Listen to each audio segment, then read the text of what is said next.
Hello बच्चों, welcome to my YouTube channel Khyati Hindi classes. हम लोग इस क्लास के माध्यम से महत्वपूर्ण कवियों की श्रृंखला में मैथिली शरण गुप्त जी को पढ़ा जाएगा, जो परीक्षा की दृष्टि से अत्यंत महत्वपूर्ण है।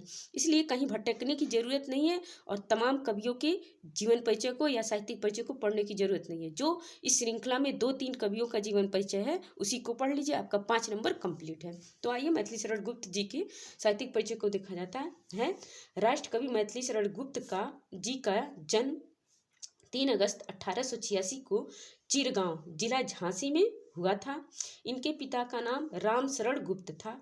काव्य रचना की ओर बाल्यावस्था से ही इनका झुकाव था। ये काव्य रचना बाल्यावस्था से ही किया करते थे, परंतु आचार्य महावीर प्रसाद द्विवेदी की प्रेरणा से इन्होंने हिंदी काव्य की नवीन धारा को पुष्ट कर उसमें विशेष स्थान बना लिया था। ठीक है, ये इनका काव्य परिचय हो गया। फिर कहते हैं कि इन्हें संसद सदस्य मनोनीत किया गया, और संसद सदस्य मनोनीत कब किया जाता है? राष्ट्रपति के द्वारा। इन्हें संसद सदस्य मनोनीत किया गया राष्ट्रपति जी के द्वारा। इन्हें हिंदी सागर ने राष्ट्र कवि का सम्मान दिया। अब देखिए, हिंदी सागर ने इन्हें राष्ट्र कवि का सम्मान दिया।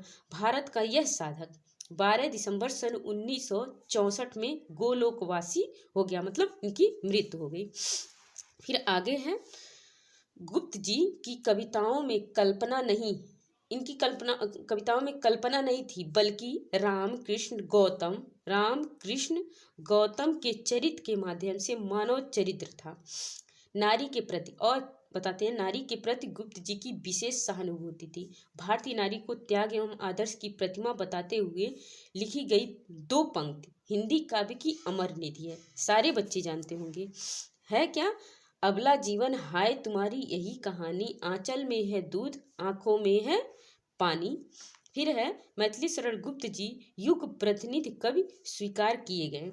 इन्हें युग प्रतिनिधि कवि भी कहा जाता है। इन्होंने हिंदी काव्य को श्रृंगार की दलदल, मतलब श्रृंगार रस की दलदल से निकालकर उसमें राष्ट्रीय भाव की पुनीत गंगा बहाने का श्रेय गुप्त जी को जाता है।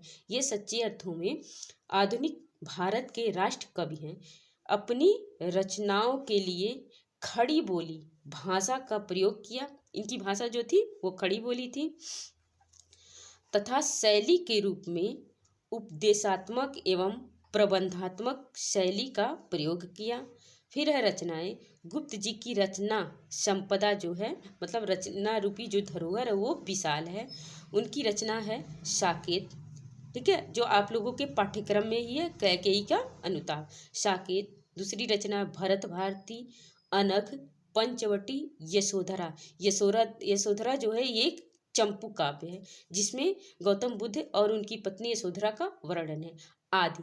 ये इनकी रचनाएं हैं। ठीक है, तो ये हुए मैथिली शरण गुप्त। अब अगली श्रृंखला में हम लोग जयशंकर प्रसाद को, उसके बाद से रामधारी सिंह दिनकर को देखा जाएगा। बस इतना पढ़ने के बाद से आपका 5 नंबर कंप्लीट है।